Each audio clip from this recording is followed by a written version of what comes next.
Ito po yung binibenta dito guys, napakaganda. Ito na po yung Ose. Ito po yung groceries.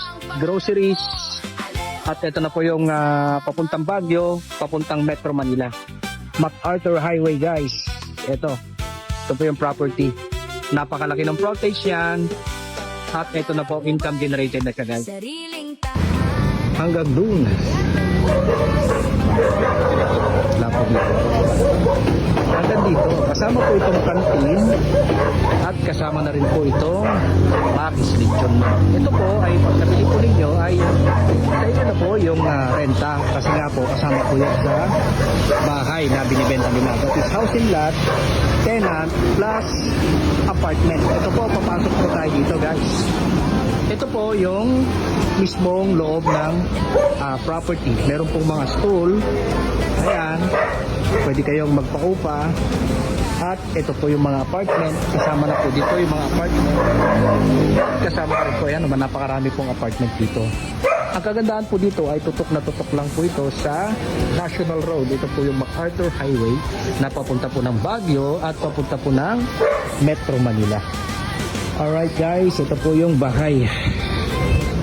Ito po yung bahay at napakalaki po ng property. Ito po ay kasama po lang. Kasama pa yung ito.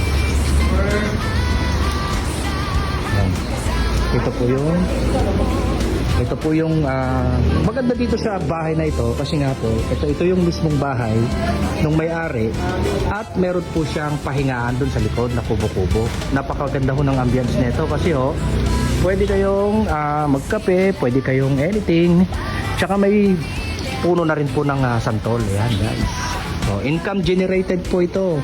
Napakaganda ng property at saka tutok na tutok sa National Road. At ito po ay napakarami pong mga paupahan, apartment. Ilang pong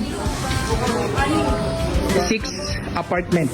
Ayan po, 6 apartments at saka isang malaking bahay na kung sakali mabili nyo po ito, pwede po kayong tumira dito at meron po siyang kasamang ganito. Ito po, pati yung mga operated na po yun, operational na rin ho yung sa harapan. Yung sa harapan ay mga kantin na malaki at saka yung Makis Lechon manok. Kapag kinuha nyo po ito guys, ay mapupunta na po sa inyo ang profit na ito. Okay, one time lang po kayong magbabayad tapos lifetime po ang income po ninyo. Alright guys, thank you.